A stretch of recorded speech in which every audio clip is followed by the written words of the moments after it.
So this is the opening speech. Republic of South Sudan versus Port Kang and others. Criminal case number 1533 of 2025.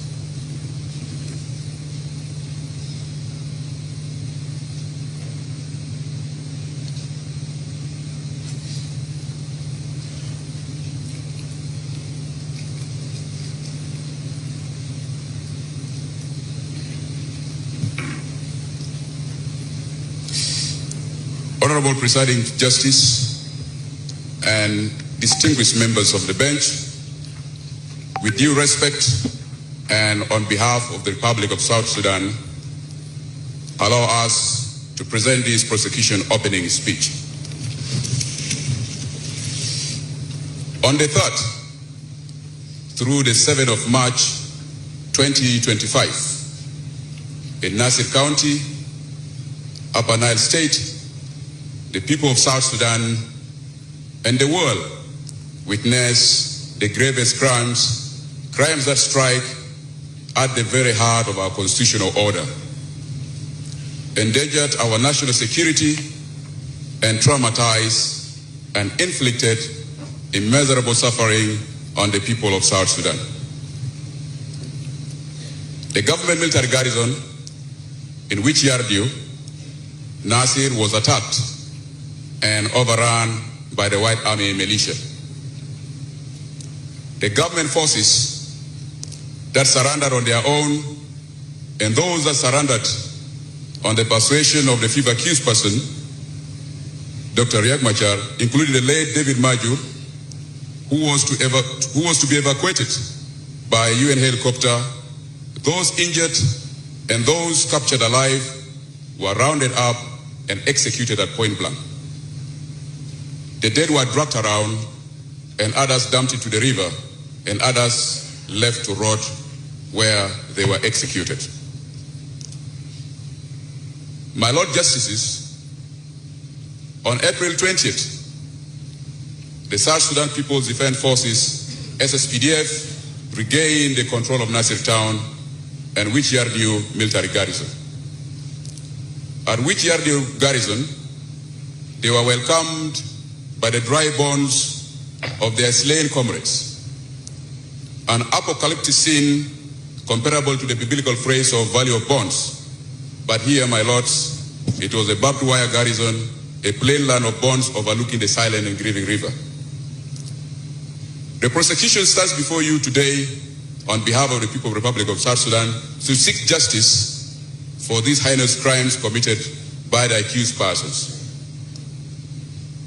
My lords, justices, this case is about individual criminal acts or omissions or responsibilities of the accused persons. I emphasize individual criminal acts or responsibility of the accused persons.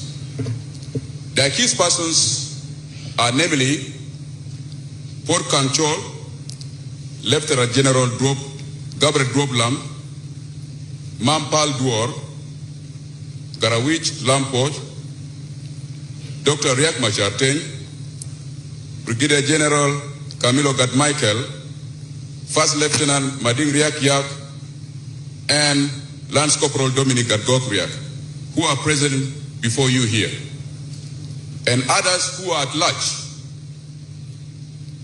namely Lieutenant General Peter Tokchuo Luak, Major General Dilin Care Cholkuch, Major General Peter Ruach Wilbiem, Lieutenant General Ye Dak Will, Major General William Dengbom, Kang Makana, Major General Kong Miang, Kwang Terjes, Garawich Liam, Biel Will, James Galwak Liu, Brigadier General Hokdor Chuol, and Pal Mai Deng. My Lord Justices, investigations were conducted of over 100 people and the rest were released. And only these were the ones the prosecution has presented before this court to have been found culpable in the criminal acts that they are being charged with. In due course, Mr. Presiding Justice and distinguished members of the bench, the prosecution shall seek the indulgence of this honorable court to permit the prosecution of those absent and at large in absentia. The Honorable Presiding Justice and distinguished members of the bench, the incident in Nasir in March 2025, characterized by brutal mass murder in cold blood, inhumane treatment, and total disrespect of the dead, and total disregard of the laws of South Sudan remains unforgettable and regrettable stain in the conscience of this republic. My Lord Justices, the prosecution will demonstrate that these were not spontaneous attacks, but actions of well-organized, well-financed, brutal criminal scheme. A criminal scheme carried out by the accused persons as they incited, organized, abated, financed, and weaponized a militant group, the so-called White Army, to target SSPD personnel, civilians, and undermine the government. My Lord Justices, the prosecution will avail evidence that the White Army did not act independently.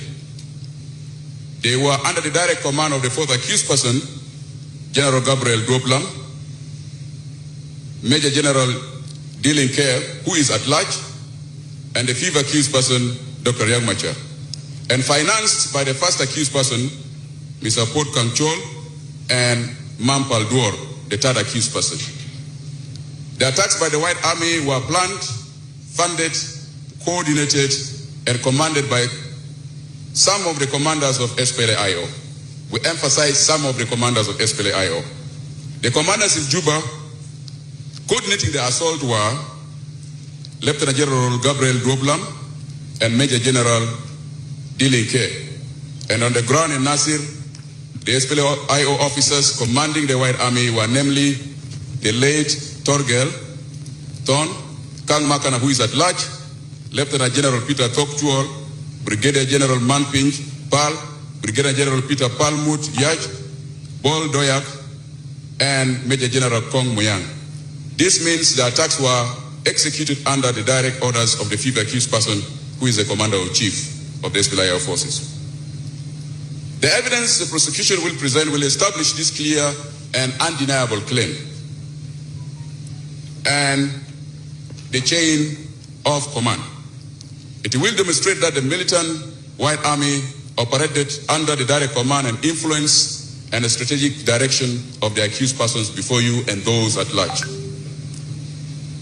My Lord Justices, there is a false narrative that this trial is a political witch hunt against the fifth accused person, Dr. Yagmacha, and the other accused persons.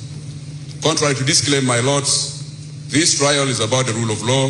It is about giving justice to the victims. It is about having a closer to the victims, fighting impunity, and setting a new departure that crimes must be punished, that there must be a new chapter of accountability for all, regardless of status.